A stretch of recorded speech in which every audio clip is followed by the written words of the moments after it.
नमस्कार, मैं आपके साथ रितिका आर्या। आप देख रहे हैं ऑर्ज न्यूज लाइव। कि जिस चीज़ की हम मांग कर रहे हैं वो हमारा अधिकार है, ना कि ये भीख है। तो मैं बस एक लाइन बोलना चाहता हूँ कि हम अपना अधिकार मांगते हैं, ना कि कोई भीख मांगते हैं। धन्यवाद। देश के उच्च शिक्षण संस्थानों में समानता और भेदभाव रोकने के लिए लाए गए यूजीसी एक्टिविटी रेगुलेशंस 2026 पर आज सुप्रीम कोर्ट ने एक बेहद बड़ा और कड़ा फैसला सुनाया है।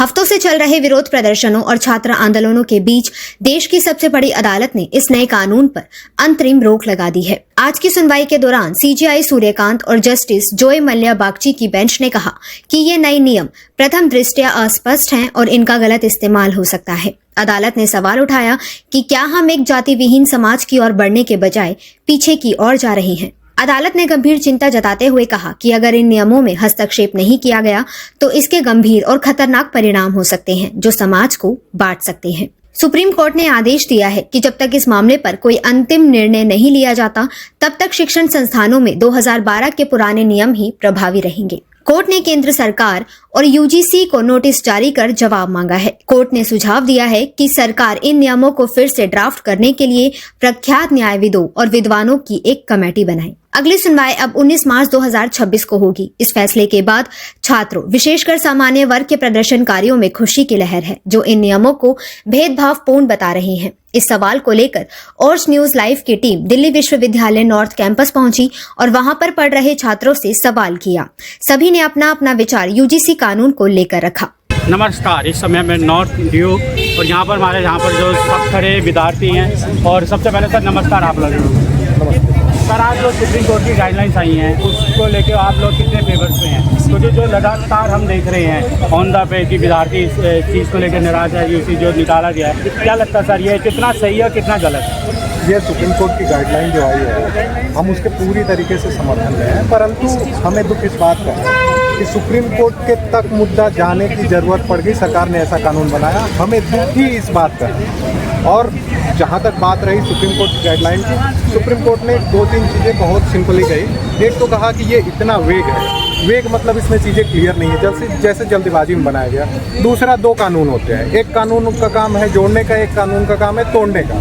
यह तोड़ने वाला कानून है। इसमें लिखा जा सकता है कि आप किसी भी जाति, धर्म, संप्रदाय, मत, मजहब इत्यादि के आधार पर आपके साथ भेदभाव नहीं होगा, चाहे आप किसी भी जाति के हो। परंतु इसमें सवर्ण को न सम्मिलित करके, इसमें सामान्य वर्ग को न सम्मिलित करके और सबको सम्मिलित कर दिया गया, जिसके आधार पर उनसे वहीं पे भेदभाव हो गया। मान लीजिए आप ब्राह्मण हैं, आपको कोई ब्राह्मण के आधार पे कहे कि भैया पोथी बाँचेगा, या कहे कि भीख मांगेगा, या कुछ भी कहे, तो आपका यहाँ पे जातिगत भेदभाव है, भले ही आप ब्राह्मण हैं। इससे कोई मतलब नहीं, किसी दलित भाई को कोई बुरा कहे या ब्राह्मण को बुरा कहे, अगर किसी कास्ट को कोई बुरा कहता है तो उस पर सज़ा होनी चाहिए, परंतु केवल दलित को सज़ा हो और ब्राह्मण को करे तो ना हो, यह गलत है। सरकार ऐसी गाइडलाइन बना सकती थी कि कास्ट डिस्क्रिमिनेशन के अगेंस्ट, भले ही वो किसी भी जाति, बस सरकार बनाने में फेलियर रही। वहाँ पे सुप्रीम कोर्ट ने आकर संविधान की भावना को बचाते हुए, संविधान के अनुच्छेद 1 को बचाते हुए आज भारत के विद्यार्थियों को बहुत ज़्यादा रिलीफ दिया और एक जोड़ने का काम किया। तो 2012 का सुप्रीम कोर्ट ने ये भी कहा कि 2012 में जो है उसको क्यों छेड़छाड़ करी? क्या सर जो सरकार केंद्र में आई है, जो हिंदुत्व तत्व लेती है, आज उसी के में ही हिंदुत्व क्वेश्चन आ गया है कि भैया, और उसमें भाजपा के भी कुछ ऐसे जो रिजाइन दी है, और ये कि आंदोलन समझे क्या इसको यूपी से इलेक्शनों में भी जोड़ा जा सके? सिंपल सी बात है, आज एक वैक्यूम है दलित वर्ग में राजनीतिक रूप से, वह भाजपा पूरा करना चाहती है। उसके लिए वो इस कदर चली जाएगी, इसकी आशा नहीं थी। राजनीति सबको करना है, राजनीति आप करिए, परंतु इस तरीके से एक वैक्यूम पूरा करने के लिए किसी के भी खिलाफ चले जाना, किसी भी वर्ग को दिखाना, भारत में दलित समर्थक होने का एक सिंपल सा सर्टिफिकेट है, आपको सवर्ण विरोधी होना पड़ेगा। यह गलत है। आप दलित समर्थक रहिए, भाजपा दलित समर्थक बनना चाहिए, हमें कोई परेशानी नहीं, परंतु आप सवर्ण विरोधी ना होंगे। यही चीज़ बांटने वाली काम है। 2012 की गाइडलाइन थी कि अगर किसी के साथ भेदभाव होता है सही है, परंतु अगर गलत कंप्लेन किसी ने करी तो उसके खिलाफ कार्रवाई होगी। अगर गलत FIR कोई लिखाता है, SC/ST एक्ट में भी वहाँ पे भी प्रोविजन है कि वो गलत FIR लिखवाने की। अगर गलत महिला कोई कहती है पॉक्सो में या किसी पोश एक्ट में, वहाँ पे भी है कि आप गलत FIR के लिए आपके खिलाफ कार्रवाई हो सकती है, परंतु इस कानून में ऐसा कोई प्रावधान ही नहीं है। यह एक कानूनी रूप से बहुत ही बड़ा लूपहोल है। यह सरकार ने कैसे लोकसभा में पास कर दिया, यह एक बहुत सोचने का मुद्दा है और यह चीज़ें निंदनीय है अगर सरकार को यहाँ तक जाना पड़ रहा है। सर ये तो वही बात आ गई है कि सरकार ये कहना जो है बिल्कुल गलत है कि कोई प्रावधान नहीं है। आपके यूनिवर्सिटीज़ के जनरल रूल ऑफ कंडक्ट है, आपकी प्लस जो है डिफेमेशन का केस कर सकते हैं। उसके अलावा अरे आप सर पहली बात मेरी बात कंप्लीट कर लीजिए।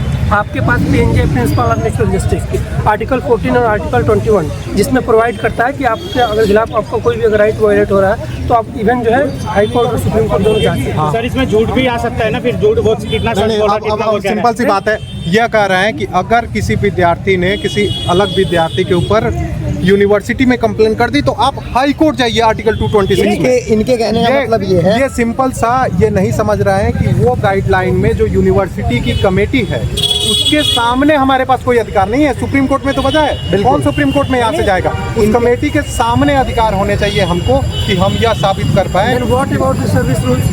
यूनिवर्सिटी के सर्विस रूल्स है, उसमें क्या फिर वो नहीं लागू होता है? सिंपल वो भी तो यूनिवर्सिटी का ही है। हाँ। जनरल कोड ऑफ कंडक्ट किसका? यूनिवर्सिटी का है। तो फिर क्या उससे आपको नहीं मिलेगा? बस अब सिंपल बता, जनरल कोड ऑफ कंडक्ट का या मुझे प्रोविजन बता दें, वो प्रोविजन जो यहाँ पे अगर कोई फेक कंप्लेन करता है तो उसके ऊपर लागू होता है। मैं यहाँ से डिबेट छोड़ के चला जाऊँगा अगर यह प्रोविजन बता दें। नहीं, जनरल कोड ऑफ कंडक्ट में आप अपने जो वायलेंस में क्या आप कंप्लेन नहीं कर सकते? वायलेंस में कंप्लेन करना है या कंप्लेन नहीं करना है कि आपने मेरे ऊपर गलत कंप्लेन करी, यह नहीं समझ पा रहे, यह मूलभूत संरचना को नहीं समझ पा रहे। मूलभूत तो आप ये कहना चाहते हैं बेसिक को नहीं, बेसिक जो रूल है उस चीज़ को नहीं समझ पा रहे? हाँ, बेसिक चीज़ों को नहीं समझ पा रहे हैं। नहीं, बेसिक चीज़ आप क्या बताना चाहते हैं? बेसिक चीज़ तो यह भी है ना कि जो है आज तक इंटरव्यू में कम नंबर दिए जा रहे हैं और आप उस पर कुछ भी नहीं कर पा रहे हैं। उसके लिए प्रोविजन है लेकिन कोई उस पर बोलने वाला नहीं है। इवन अभी कटारिया करके एक लड़का है 45.75 नंबर पाया है वो, और इसको इंटरव्यू में सबसे टॉप पे उसको 8 नंबर दिया गया। तो इसके खिलाफ मेरे के लिए क्या प्रोविज़न है? मेरे पास प्रोविज़न तो, लेकिन हम जा नहीं पा रहे क्योंकि आप कह रहे हो कि मेरी आप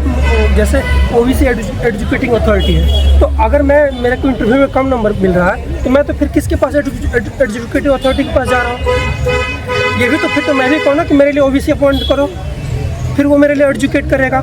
मेरे को इंटरव्यू में कम नंबर मिला हुआ है तो फिर इसके ये कौन बात सुनेगा? मेरी डिबेट करने के लिए वैसे ही बहुत सारे टॉपिक्स हैं। यहाँ पे बात किस चीज़ की हो रही है? UGC गाइडलाइंस की। हम ये तो सर गाइडलाइन पे और बात बाकी नहीं कर चीज़ों के बारे में तो हम बात कर नहीं रहे। तो इनके कहने का मतलब ये है कि आप अगर हद से थोड़ी बात कर रहे हैं, अपनी हद के आगे अपने विचार और अपनी मतलब बात पॉइंट बोल रहे हैं। जैसे इनके कहने का मतलब ये है कि हमको अगर हमारे साथ डिस्क्रिमिनेशन हुआ, मतलब इनके साथ या OBC के साथ या SC ST के साथ, तो उनका जो फैसला होगा वो यूनिवर्सिटी और कॉलेजेस करेंगे। लेकिन आपके साथ अगर डिस्क्रिमिनेशन हो रहा है या फिर वो जो आपके ऊपर ब्लेम लगाया गया है वो गलत है, तो उसके लिए आप कोर्ट जाइए, आप पुलिस स्टेशन जाइए। आपका फैसला यूनिवर्सिटी या कॉलेज नहीं कर सकती है। अगर कोर्ट पे जाके अगर फैसला नहीं निकलता तो वो फिर क्या करेगा? तो यार उसके ऊपर गलत है, जेल जाएगा।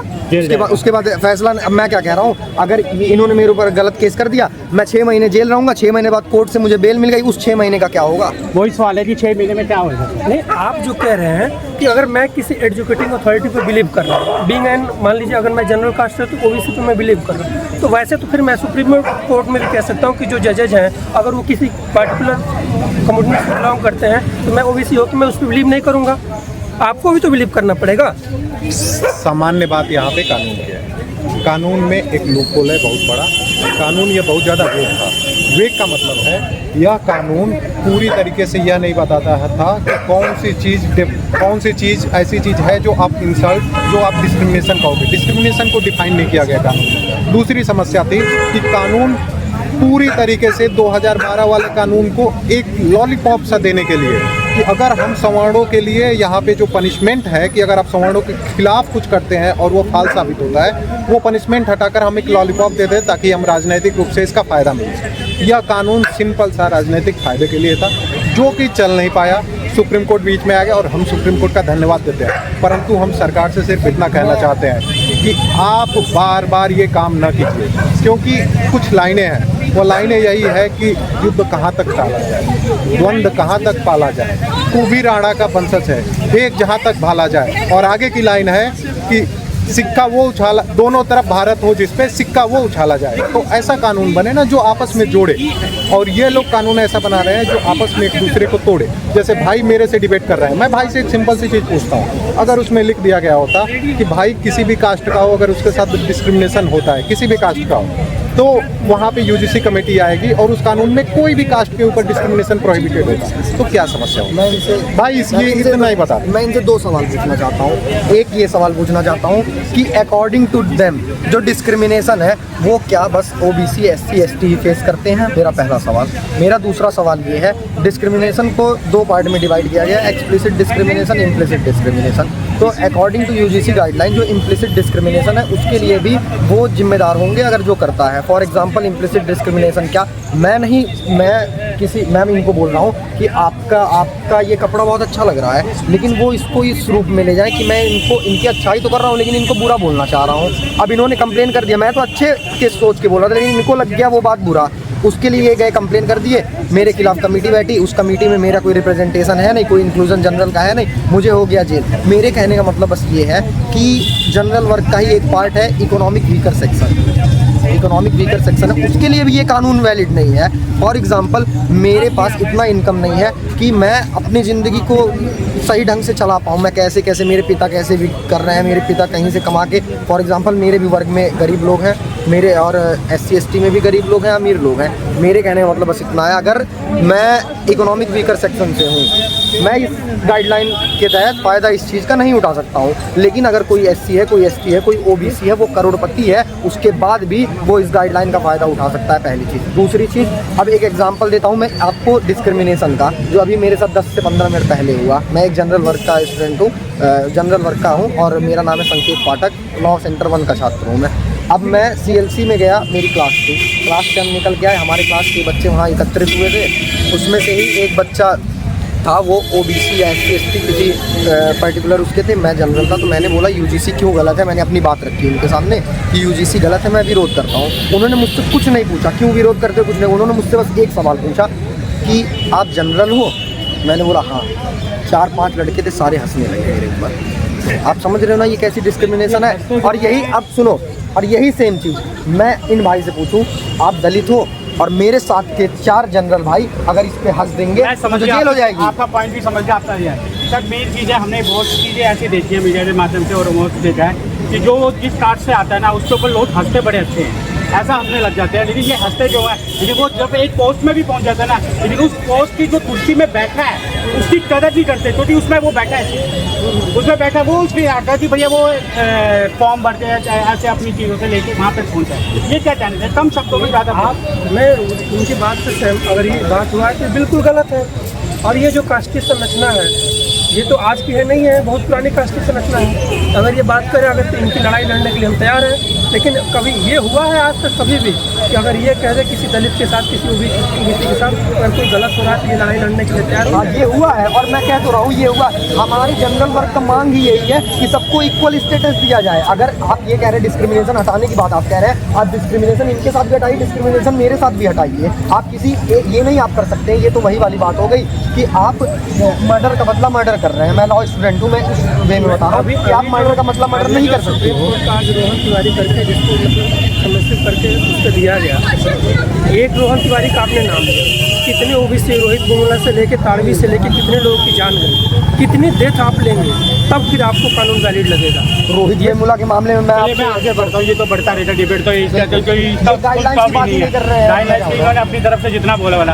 अब मैं एक लास्ट कम शब्दों में इतना बताइए कि 19 मार्च को क्या लगता है कि आपको जो फैसला केंद्र सरकार गाइडलाइन जो अपनी देगी, अपनी तरफ से बोलेगी, कितना प्लस लगता है आपको, कितना सही लगता है? सरकार से तो हमारा भरोसा हो गया है, सरकार से भरोसा हो, लेकिन सुनिए, लेकिन कोर्ट पे तो भरोसा है, जो कानून व्यवस्था है, भारत की जो कानून व्यवस्था है, माननीय सुप्रीम कोर्ट है, वो जो भी फैसला होगा वो सबके पक्ष में लेगा, सबके हितों में वो लेता आ रहा है। आपके फेवर में नहीं आता, अगर आप लोगों के फेवर में नहीं आता, कोर्ट अगर इसका अलग से लेती है तो फिर क्या कहेंगे आप? क्या चीज़? अगर केंद्र सरकार में फेवर में आ जाता तो फिर क्या करेंगे? आगे भी जिस तरह से आगे लड़ाई लड़ेंगे हम अपनी, आगे की लड़ाई आगे की लड़ाई जारी रहेगी, आगे की लड़ाई जारी रहेगी। आपका सही रहेगा कि आगे की लड़ाई जारी रहेगी। अगर ये फेवर केंद्र सरकार में आता तो हमेशा से लड़ते हैं, आगे भी लड़ेंगे। तो यही है कि आगे वाले टाइम पे ये देखना जरूरी है 19 मार्च को क्या होता है। ये विद्यार्थी है, लेकिन क्या हुआ, विद्यार्थी नहीं है ये वो ये हैं, ये वो संविधान पे है जो यहाँ से वहाँ तक पहुँचते हैं। ये वो हैं लोकतंत्र में जो ताकत होती है ना, वो यूनिवर्सिटी दिखा देता है। तो स्टूडेंट्स जो ऐसे हैं, तो फर्क ये है कि इन विद्यार्थियों ने